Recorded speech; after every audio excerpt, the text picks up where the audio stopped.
Hello everyone. आप सभी का फिर से स्वागत है। ये बीपीएससी प्रीवियस ईयर क्वेश्चन का संग्रह है। हम लोग 1992 से अब तक जितने भी प्रश्न पूछे गए उन सभी प्रश्नों को डिस्कस कर रहे हैं। सब्जेक्ट बाय सब्जेक्ट डिस्कस किया जाएगा। हिस्ट्री को डिस्कस किया जा रहा है। हिस्ट्री में प्राचीन इतिहास, मध्यकालीन इतिहास को ऑलरेडी कंप्लीट कर लिया है। अभी हम लोग आधुनिक भारत को डिस्कस करें। आधुनिक भारत में भी हम लोगों ने प्रश्न संख्या 165 तक ऑलरेडी जो है डिस्कस कर लिया है। देखिए, आज का जो सेशन है प्रश्न संख्या 166 से स्टार्ट करेंगे। स्टार्ट करने से पहले मैं बता दूं कि इसका पीडीएफ अवेलेबल है। अगर आपको इसका पीडीएफ चाहिए तो इसके लिए Telegram channel, Telegram quiz group या चैनल के कम्युनिटी बॉक्स में जाना होगा। वहां पे इसके रिगार्डिंग में इंफॉर्मेशन को अपडेट किया गया है। ये बीपीएससी के साथ साथ किसी भी एग्जाम के पॉइंट ऑफ व्यू से ये बहुत ही महत्वपूर्ण सीरीज है। आप 2 से 3 बार इस सीरीज को जो है रिवीजन कर लीजिएगा, आपके लिए बहुत ही फायदेमंद होने वाला है। तो चलिए 166 नंबर जो प्रश्न पूछा गया देखते हैं क्या पूछा गया है। मॉन्टेग्यू चेम्सफोर्ड की रिपोर्ट किसका आधार बनी? मॉन्टेग्यू चेम्सफोर्ड की रिपोर्ट किसका आधार बनी? इसका सही जवाब हो जाएगा भारत सरकार अधिनियम 1919 का। तत्कालीन भारत सचिव एडविन मॉन्टेग्यू और वायसराय लॉर्ड चेम्सफोर्ड की रिपोर्ट भारतीय परिषद अधिनियम 1919 का आधार बनी थी। इस अधिनियम के तहत प्रांतों में पहली बार द्वैध शासन लागू किया गया। प्रश्न संख्या 167 है। New lands for old lake श्रृंखला में सर्वहारा वर्ग के साथ संपर्क से बाहर होने के लिए कांग्रेस की आलोचना की गई थी। इन लेखों का लेखक कौन था? New lands for old lake श्रृंखला में सर्वहारा वर्ग के साथ संपर्क से बाहर होने के लिए कांग्रेस की आलोचना की गई थी। इन लेखों का लेखक कौन था? तो अरविंद घोष, ऑप्शन ए। देखिए, तत्कालीन भारतीय परिस्थितियों के कारण एवं कांग्रेस की साम्राज्यवादी शक्तियों के समक्ष ढुलमुल रवैया अपनाने के कारण अरविंद घोष ने अपनी लेख श्रृंखला न्यू लैंड्स फॉर ओल्ड में कांग्रेस की आलोचना की थी। प्रश्न संख्या 168 है। काकोरी ट्रेन डकैती कांड में किन क्रांतिकारियों को फांसी की सजा दी गई थी? काकोरी ट्रेन डकैती कांड में किन क्रांतिकारियों को फांसी की सजा दी गई थी? याद रखिएगा, इसका सही जवाब है राम प्रसाद बिस्मिल और अशफाक उल्लाह, यानी ऑप्शन ए बिल्कुल करेक्ट ऑप्शन है।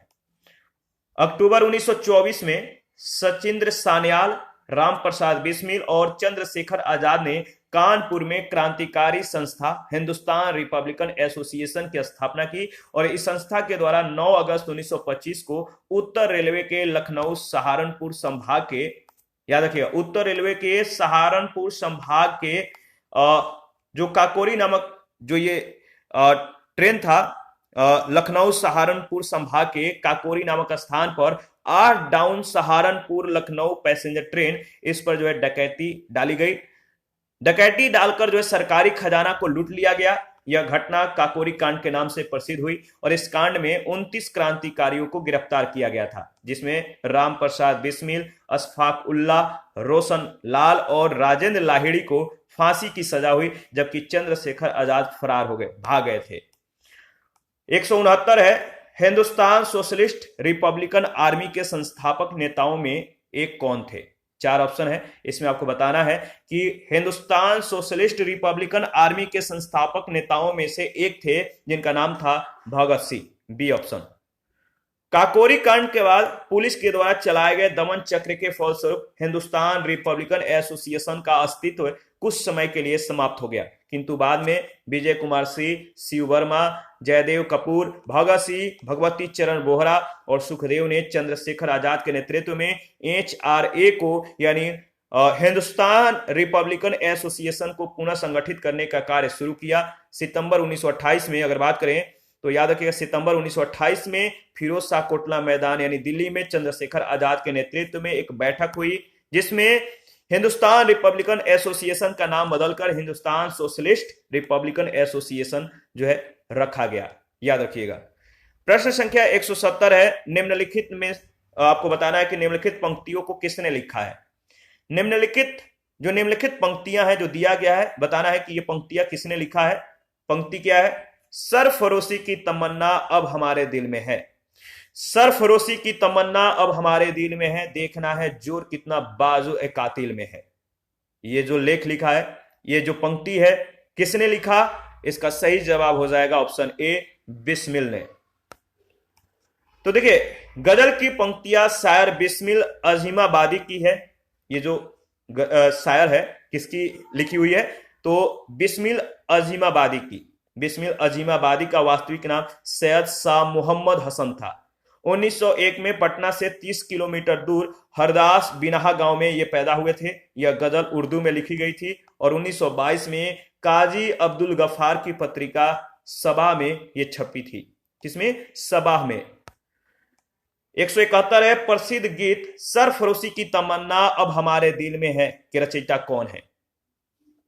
सरफरोशी की तमन्ना अब हमारे दिल में है, इसके रचयिता कौन है? तो आपको मालूम है, इसके रचयिता का जो नाम है इसमें नहीं दिया गया है, यानी ई ऑप्शन बिल्कुल करेक्ट ऑप्शन है। ठीक है, कमेंट करके बताइएगा। अच्छा, 172 में पूछा गया इनकलाब जिंदाबाद। इनकलाब जिंदाबाद का नारा किसने दिया? इनकलाब जिंदाबाद का नारा किसने दिया? बहुत ही महत्वपूर्ण प्रश्न है, कई बार पूछे गए हैं, तो याद रखिएगा, इनकलाब जिंदाबाद का नारा भगत सिंह ने दिया था, यानी ऑप्शन सी बिल्कुल करेक्ट ऑप्शन है। इनकलाब जिंदाबाद की रचना प्रसिद्ध कवि मोहम्मद इकबाल ने की थी, किंतु पहली बार इसे नारे के रूप में भगत सिंह ने प्रयोग किया था। इन्होंने ही इस नारे को जो है चर्चित बनाया।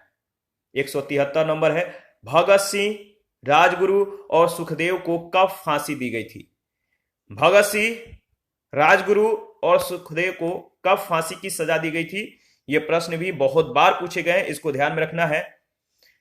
भगत सिंह, राजगुरु और सुखदेव को याद रखिएगा 23 मार्च 1931 को फांसी की सजा दी गई थी। 23 मार्च 1931। हिंदुस्तान सोशलिस्ट रिपब्लिकन एसोसिएशन के दो सदस्य भगत सिंह तथा बटुकेश्वर दत्त ने 8 अप्रैल 1929 को केंद्रीय विधानसभा पर जो है बम फेंके। दोनों को गिरफ्तार करके केंद्रीय असेंबली बम कांड के अंतर्गत मुकदमा चलाया गया। बाद में जो है HSR के अन्य सदस्यों को भी गिरफ्तार करके, यानी हिंदुस्तान सोशलिस्ट रिपब्लिकन एसोसिएशन के जो अन्य सदस्य थे, इनको गिरफ्तार करके क्रांतिकारियों के ऊपर लाहौर षड्यंत्र कांड के अंतर्गत जो है मुकदमा चलाया गया। 1930 में लाहौर षड्यंत्र कांड का निर्णय आया, जिसमें भगत सिंह, राजगुरु और सुखदेव को फांसी की सजा सुनाई गई। 23 मार्च 1931 को तीनों को फांसी दे दी गई। उनकी फांसी के समाचार से संपूर्ण देश जो है मृत्यु सदृश से जो है उदासी में डूब गया। 174 नंबर है, सरकार के विरोध में असेंबली में बम फेंकने के समय भगत सिंह की उम्र क्या थी? तो बताइए, सरकार के विरोध में असेंबली में बम फेंकने के समय भगत सिंह की जो आयु थी, जो उम्र थी, वो कितनी थी? तो इसका सही जवाब हो जाएगा 21 साल से थोड़ा ज्यादा। 21 साल से थोड़ा ज्यादा के ये उम्र के व्यक्ति थे। तो देख लेते हैं, भगत सिंह भारत के एक प्रमुख स्वतंत्रता सेनानी क्रांतिकारी थे और इनका जो जन्म था सितंबर 1907 में हुआ था। भगत सिंह और बटुकेश्वर दत्त ने 8 अप्रैल 1929 को केंद्रीय विधानसभा में बम फेंका था और इस प्रकार केंद्रीय विधानसभा में बम फेंकने के समय भगत सिंह की उम्र 21 वर्ष से थोड़ा ज्यादा थी। प्रश्न संख्या 175 है, अनुशीलन समिति थी। अनुशीलन समिति है, ये जो समिति थी, बताइए किस प्रकार की समिति थी? अनुशीलन समिति एक क्रांतिकारी संगठन थी। डी ऑप्शन बिल्कुल करेक्ट ऑप्शन है। अनुशीलन समिति एक क्रांतिकारी संगठन था। बंगाल में कुल 19 समितियों के होने के जो है प्रमाण मिलते हैं, तो याद रखिएगा, इंपॉर्टेंट है। आगे बढ़ते हैं, प्रश्न संख्या नेक्स्ट है। अच्छा, अनुशीलन समिति के बारे में पहले डिस्कस कर लेते हैं, इसके बाद नेक्स्ट प्रश्न को यानी 176 को देखेंगे। देखिए, अनुशीलन समिति का जो स्थापना है किसने किया था, कब किया था, कहां पर किया था? याद रखिए, 1902 में मिदनापुर में स्थापना किसने किया था? ज्ञानेंद्र नाथ बसु ने। इसके बाद देखिए, पुलीन बिहारी दास ये सर्वाधिक संगठित थे, मतलब कि संगठित करने में इनका काफी महत्वपूर्ण भूमिका रहा। और इनका जो संबंध है ढाका अक्टूबर 1906 में, कलकत्ता में मार्च 1902 और 1902 में जो है मार्च 1902 में सतीश चंद्र बसु शेखर बंदोपाध्याय के पुस्तक के अनुसार अगर बात करें तो सतीश चंद्र बसु जो है इसके जो है कलकत्ता के मार्च 1902 के जो समिति था इसके संस्थापक थे। और 1902 में जिसका अध्यक्ष थे प्रथम नाथ मित्र, जतीन्द्र नाथ बनर्जी बाघा जतीन कहते हैं, और वरेंद्र नाथ घोष यानी सुमित सरकार के अनुसार। तो ये जो नोट्स है इसको ध्यान में रखिएगा। 1902 में सरल घोषाल का अखाड़ा, ठीक है। 1902 में कुछ युवकों के द्वारा आत्मोन्नति समिति का गठन। बरिंद्र घोष और भूपेंद्र नाथ दत्त थे, इनके नेतृत्व में 1906 से युगांतर का प्रकाशन, ये साप्ताहिक पत्रिका था। और हेमचंद्र कानूनगो कलकत्ता अनुशीलन समिति के सहयोगी और बम विशेषज्ञ थे। प्रश्न संख्या 176 है, 1913 में पटना में अनुशीलन समिति की एक शाखा की स्थापना किसने की थी? तो जितने 4 इसके शाखा थे, कहां कहां पर थे, कब कब, मतलब कि इसके शाखा को स्थापित किया गया था, जैसे मिदनापुर, ढाका और कलकत्ता। कलकत्ता में मार्च 1902 में और 1900 में भी हुआ था। किसके अध्यक्षता में हुआ था, यानी उस समय इसके नेतृत्व कौन किया था, आपको ध्यान में रखना है। तो 1913 में पटना में अनुशीलन समिति की एक शाखा की स्थापना किसने की थी? तो इसका सही जवाब हो जाएगा सचिंद्रनाथ सान्याल, सी ऑप्शन। 1913 में पटना में अनुशीलन समिति की एक शाखा की स्थापना सचिंद्रनाथ सान्याल ने की थी। अनुशीलन समिति एक क्रांतिकारी संगठन था। प्रश्न संख्या 177 है, चिटगांव शस्त्र छापामारी की योजना बनाई गई थी, किसके द्वारा? चिटगांव शस्त्र छापामारी की योजना किसके द्वारा बनाई गई थी? तो सूर्य सेन के द्वारा। ये प्रश्न बहुत बार पूछे गए हैं। चटगांव शस्त्रागार धावे को मास्टर दा के नाम से जो है प्रसिद्ध सूर्य सेन ने, मास्टर दा के नाम से भी ये प्रसिद्ध थे सूर्य सेन, और इन्होंने ही चटगांव शस्त्रागार धावे को जो है आयोजित किया था। सूर्य सेन ने बंगाल में इंडियन रिपब्लिकन आर्मी की स्थापना की थी। इसके सदस्यों में अनंत सिंह, अंबिका चक्रवर्ती, लोकीनाथ, प्रीतिलता वाडेतकर, गणेश घोष, कल्पना दत्त, आनंद गुप्त और टेगराबल प्रमुख थे। 18 अप्रैल 1930 को सूर्य सेन ने अंग्रेजों के विरुद्ध युद्ध की घोषणा की। सूर्य सेन के नेतृत्व में IRA के सदस्यों ने चटगांव शस्त्रागार पर जो है आक्रमण करके हथियारों पर कब्जा कर लिया, और 22 मई 1930 को IRA के सदस्य और सेना के बीच जो है संघर्ष हुआ, जिसमें 80 सैनिक और 12 क्रांतिकारी मारे गए। 16 फरवरी 1933 को सूर्य सेन को गिरफ्तार कर लिया गया, उनके ऊपर मुकदमा चला, और 12 जनवरी 1934 को उन्हें फांसी की सजा दे दी गई। प्रश्न संख्या 178 है, चटगांव शस्त्रागार धावे से कौन संबंधित है? तो आपको पता है इसका सही जवाब क्या होगा। चटगांव शस्त्रागार धावे से संबंधित कौन है? तो इसका सही जवाब है सूर्य सेन। प्रश्न संख्या 179 है, निष्क्रिय विरोध के सिद्धांत का प्रतिपादन किसने किया? निष्क्रिय विरोध के जो सिद्धांत है इसका प्रतिपादन किसने किया था? तो अरविंद घोष ने, डी ऑप्शन।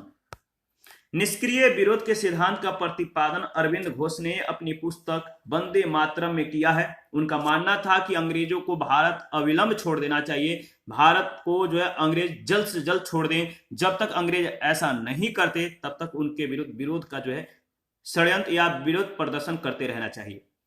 प्रश्न संख्या 180 है, गदर पार्टी की स्थापना कब हुई थी? गदर पार्टी की स्थापना बताइए कब हुई थी? तो गदर पार्टी की स्थापना 1913 में हुई थी, बी ऑप्शन।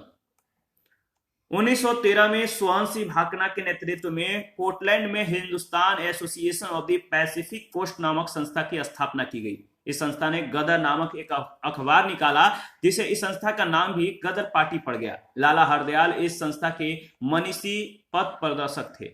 अन्य सदस्यों को अगर देखें तो रामचंद्र, बरकतुल्ला, रासबिहारी बोस, राजा महेंद्र प्रताप, अब्दुल रहमान, मैडम भिकाजी कामा, भाई परमानंद, करतार सिंह सराभा और पंडित काशी राम जो थे ये प्रमुख थे। 181 है, गदर क्रांति छिड़ने का सबसे महत्वपूर्ण कारण क्या था? गदर क्रांति छिड़ने का सबसे महत्वपूर्ण कारण जो था वो क्या था? महत्वपूर्ण इंपॉर्टेंट जो रीजन था इस क्रांति के छिड़ने का, वो था आपका प्रथम महायुद्ध का शुरू होना, सी ऑप्शन।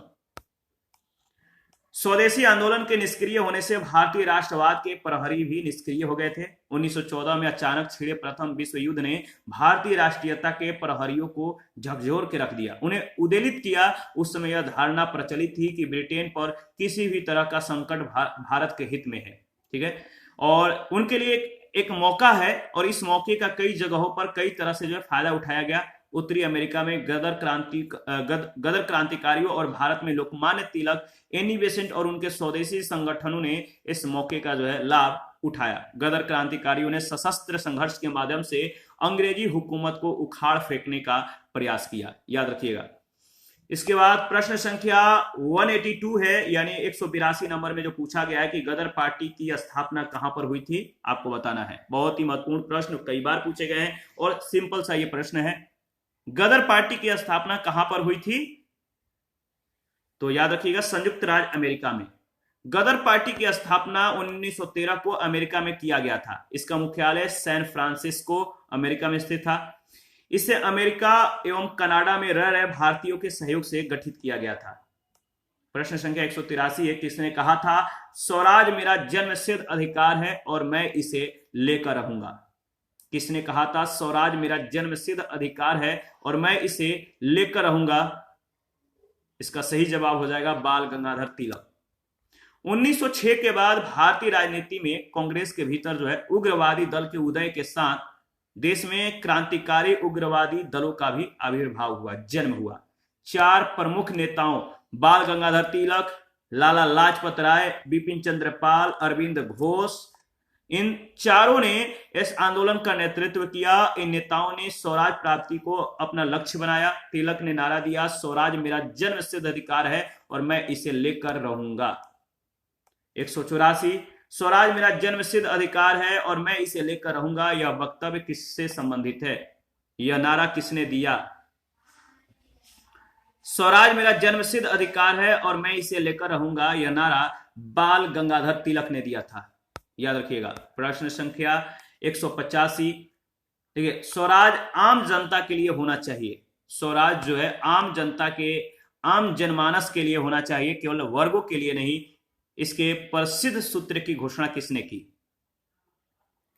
तो बताइए, जो स्वराज है ये आम जनमानस के लिए होना चाहिए, केवल वर्गों के लिए नहीं। इसके प्रसिद्ध सूत्र की घोषणा किसने की? तो इसका सही जवाब हो जाएगा सी राजागोपालाचारी ने। सी राजागोपालाचारी ने, यानी राजगोपालाचारी जो है, इसका सही जवाब हो जाएगा।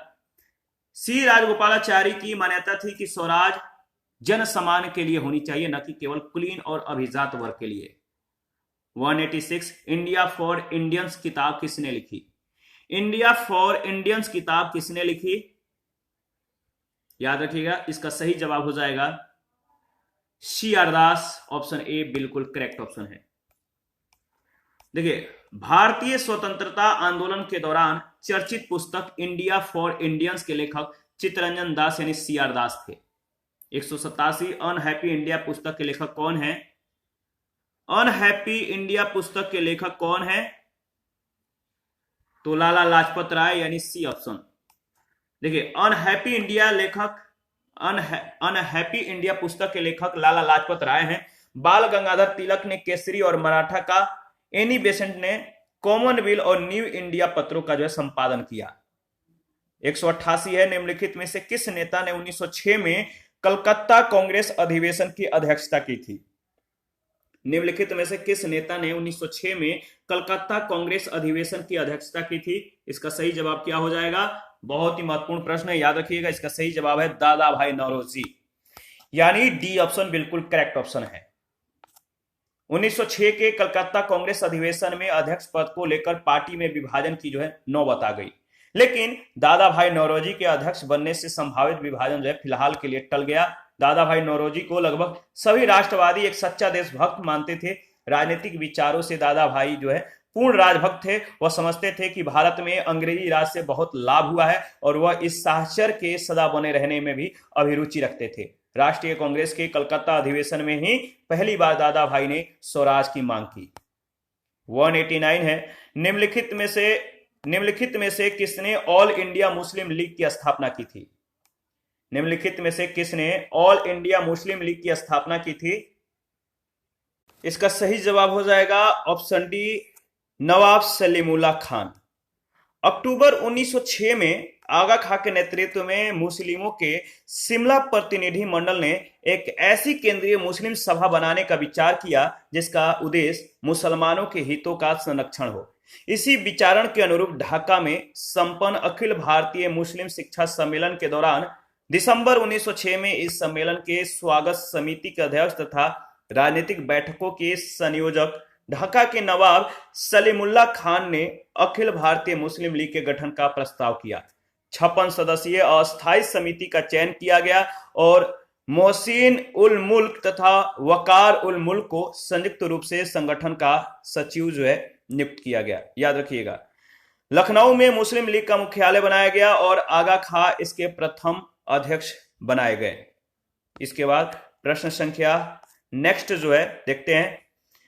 प्रश्न संख्या नेक्स्ट, अच्छा इसमें है कि इन तीनों नामों के रहने या इनमें से कोई दो नाम रहने पर जो है संस्थापक के रूप में चयन का जो वरीयता क्रम होगा, पहला होगा सलीमुल्लाह खान, इसके बाद आगा खां और मोहसिन उल मुल्क।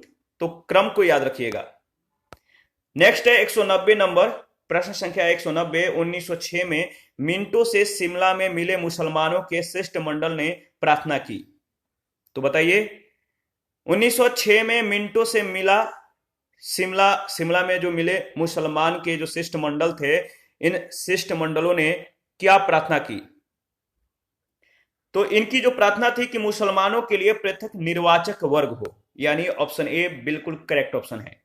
1 अक्टूबर 1906 को आगा खां के नेतृत्व में मुसलमानों का एक शिष्टमंडल तत्कालीन वायसराय लॉर्ड मिंटो से शिमला में मिला। शिष्टमंडल ने प्रांतीय केंद्रीय व स्थानीय निकायों में निर्वाचन के लिए मुसलमानों के लिए विशिष्ट स्थिति की मांग की। इस मांग के जवाब में मिंटो ने मुसलमानों को आश्वासन देते हुए कहा कि उनके राजनीतिक अधिकारों और हितों की भारत में रक्षा की जाएगी। 191 है, निम्न में से किस अधिनियम ने भारत में पृथक निर्वाचक मंडल का आरंभ किया? किस अधिनियम ने भारत में पृथक निर्वाचक मंडल का जो है आरंभ किया? तो इसका सही जवाब हो जाएगा भारतीय परिषद अधिनियम 1909 ने। भारतीय परिषद अधिनियम 1909 यानी मिंटो मार्ले जो सुधार है, इसको 1909 के अधिनियम को मिंटो मार्ले सुधार भी कहते हैं। इसके द्वारा ब्रिटिश भारत में सांप्रदायिक प्रतिनिधित्व की जो है व्यवस्था की गई, जिसके अंतर्गत मुसलमानों के लिए पृथक निर्वाचन मंडल की जो है व्यवस्था करना था। प्रश्न संख्या 192 है, निम्नलिखित में से किसका योगदान होम रूल लीग के स्थापना में नहीं था? किसका योगदान होम रूल लीग के स्थापना के संदर्भ में नहीं था? तो इसका सही जवाब हो जाएगा टीएस अलकॉट का। टीएस अलकॉट का जो योगदान था वो होम रूल लीग के स्थापना में नहीं था। टीएस अलकॉट होम रूल लीग से नहीं बल्कि थियोसोफिकल सोसाइटी से संबंधित थे। तिलक ने अप्रैल 1916 में और एनी बेसेंट ने सितंबर 1916 में होम रूल लीग जो है आरंभ किया, और एम सुब्रमण्यम अय्यर भी एनी बेसेंट की होम रूल लीग आंदोलन की स्थापना में या स्थापना से जो थे ये संबंधित थे। तो एम सुब्रमण्यम अय्यर थे, ये एनी बेसेंट के होम रूल लीग आंदोलन की स्थापना से संबंधित थे। याद रखिएगा। प्रश्न संख्या 193 है, किस अधिवेशन में होम रूल समर्थक अपनी राजनीतिक शक्ति का सफलतापूर्वक जो है प्रदर्शन कर सके? किस अधिवेशन में होम रूल समर्थक अपनी राजनीतिक शक्ति का सफलतापूर्वक जो है प्रदर्शन कर सके? तो इसका सही जवाब हो जाएगा कांग्रेस का 1916 का लखनऊ अधिवेशन में। 1916 का जो लखनऊ अधिवेशन है, इस अधिवेशन में होम रूल लीग के सदस्यों के लिए अपनी ताकत दिखाने का एक अच्छा मौका था। तिलक के समर्थकों ने परंपरा ही बना दी जिस पर कांग्रेस बहुत वर्षों तक टिकी रही। उनके समर्थकों ने लखनऊ पहुंचने के लिए एक ट्रेन आरक्षित की, ठीक है, रिजर्व किया, जिसे कुछ लोगों ने कांग्रेस स्पेशल का नाम दिया तो कुछ ने होम रूल स्पेशल कहा। अरुणडेल ने लीग के हर सदस्य से कहा था कि वह लखनऊ अधिवेशन का सदस्य बनने की हर संभव कोशिश करें। अधिवेशन की समाप्ति के तुरंत बाद ही उसे जो है पंडाल में दोनों होम रूल लीग के बैठक हुई, ठीक है, दोनों होम रूल लीगों की जो है बैठकें हुई, जिसमें लगभग 1000 प्रतिनिधियों ने भाग लिया। कांग्रेस लीग समझौते की सराहना की गई। तिलक और एनी बेसेंट ने बैठक को संबोधित किया।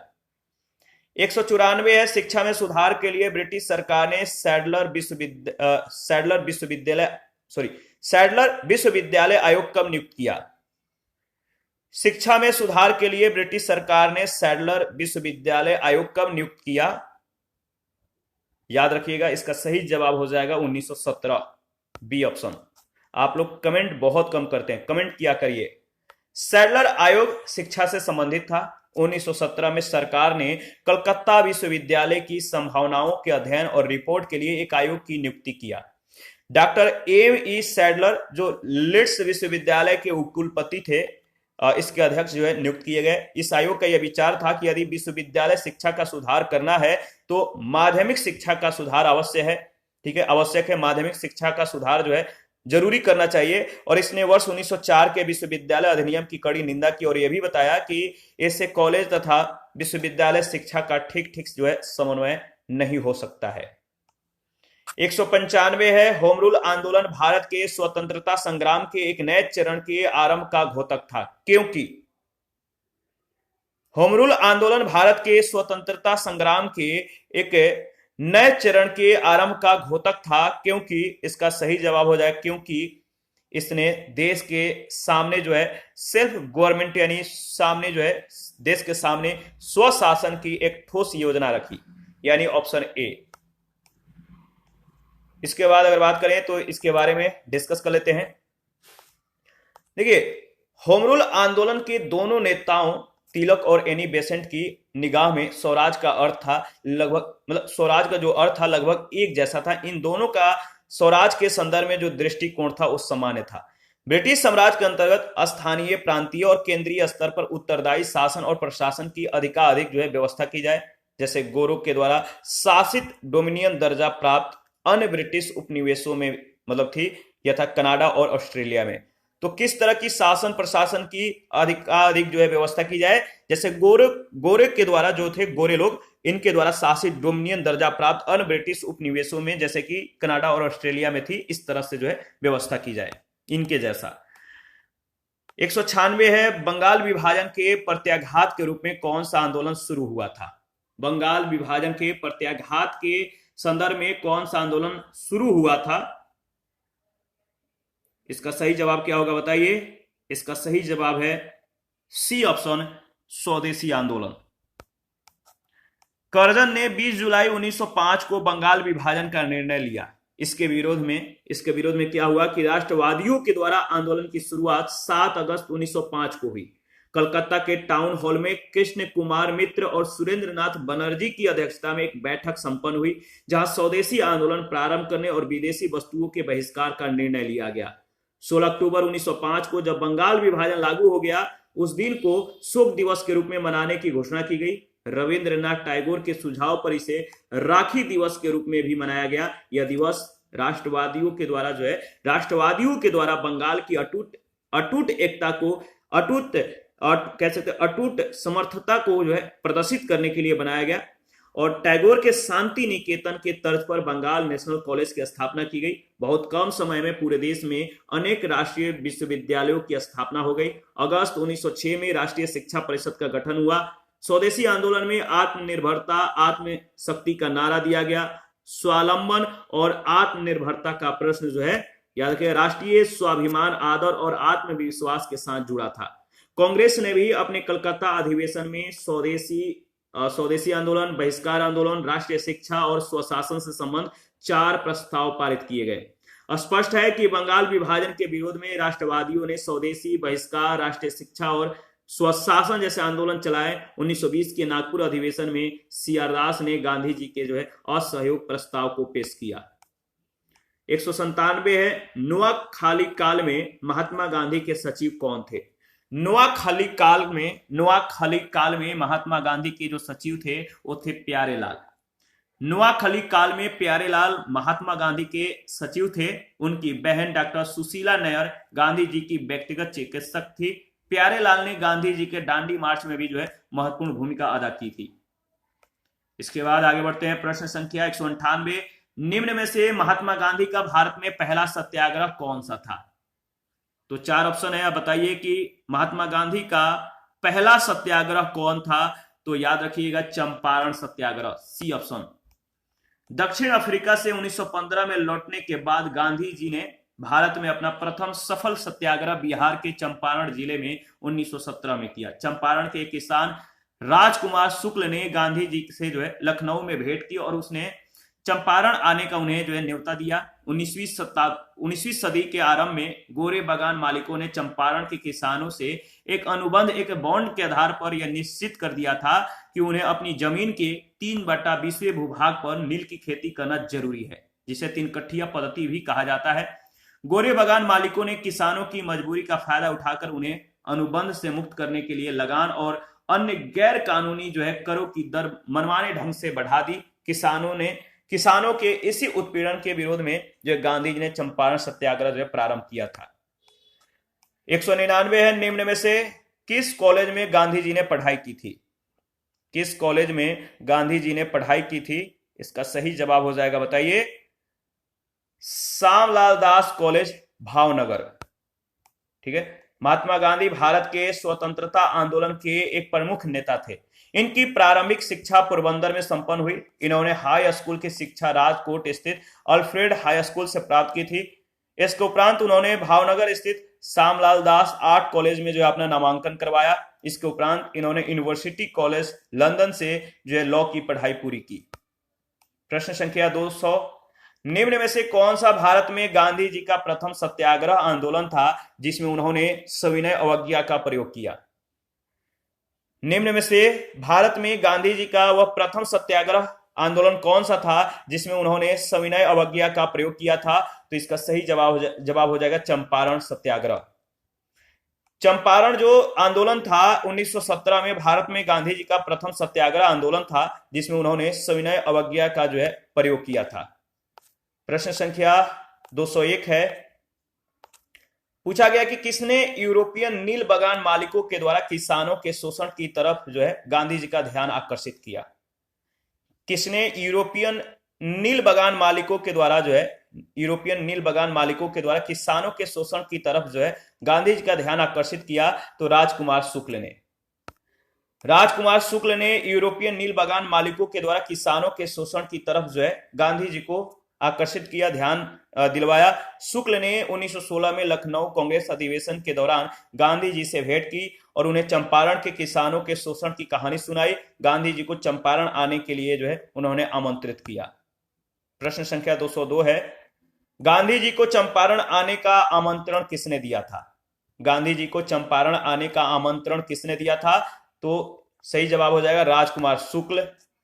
203 है, चंपारण में इंडिगो के किसानों की जो दशा थी किस ओर गांधी जी का ध्यान आकर्षित किया? किसने? इंडिगो के किसानों की जो दशा है इस ओर गांधी जी का ध्यान आकर्षित करने वाले जो व्यक्ति थे इनका नाम है राजकुमार शुक्ल। राजकुमार शुक्ल के कहने पर ही ये चंपारण आए थे। प्रश्न संख्या 204 है, गांधी जी के द्वारा भारत में पहली बार सत्याग्रह आंदोलन बिहार में कहां प्रारंभ किया गया? बताइए, गांधी जी के द्वारा भारत में पहली बार सत्याग्रह आंदोलन बिहार में कहां प्रारंभ किया गया? तो चंपारण में, डी ऑप्शन। ठीक है। उपयुक्त घटनाओं में अगर बात करें तो बिहार में हुआ चंपारण सत्याग्रह, यह सर्वप्रथम घटना है। गांधी जी का यह प्रथम सत्याग्रह है। 19वीं सदी के आरंभ में गोरे बागान मालिकों ने चंपारण के किसानों से एक अनुबंध के आधार पर, बॉन्ड के आधार पर यह विनिश्चित करा लिया था कि उन्हें अपनी जमीन के 3/20 भूभाग पर जो नील की खेती करना अनिवार्य है और इसे 3 कट्ठिया पद्धति के नाम से जाना गया। राजकुमार शुक्ल के आग्रह पे 1917 में गांधी जी ने चंपारण सत्याग्रह की शुरुआत की थी। गांधी जी चंपारण आंदोलन के राष्ट्रीय नेता थे। प्रश्न संख्या 205 है, बिहार के कौन से स्थान में गांधी जी ने अपना प्रथम सत्याग्रह किया था? किस जगह पर गांधी जी ने अपना पहला सत्याग्रह किया था? तो इसका सही जवाब हो जाएगा चंपारण में, ऑप्शन ए बिल्कुल करेक्ट ऑप्शन है। इसके बाद प्रश्न संख्या 206 है, चंपारण नील आंदोलन के राष्ट्रीय नेता कौन थे? बताइए, चंपारण नील आंदोलन के राष्ट्रीय नेता कौन थे? तो महात्मा गांधी, ऑप्शन ए बिल्कुल करेक्ट ऑप्शन है। इसी के साथ आज का सेशन समाप्त करेंगे। नेक्स्ट सेशन में प्रश्न संख्या 207 से स्टार्ट करेंगे। आप अपना प्रतिक्रिया देते रहिए। आपके प्रतिक्रियाओं का हमें बेसब्री से इंतजार रहता है। जिन लोगों ने Telegram channel, Telegram quiz group, Facebook page, Instagram को ज्वाइन नहीं किया है, वीडियो के डिस्क्रिप्शन बॉक्स में उसका लिंक है, आप ज्वाइन कर सकते हैं। Thank you.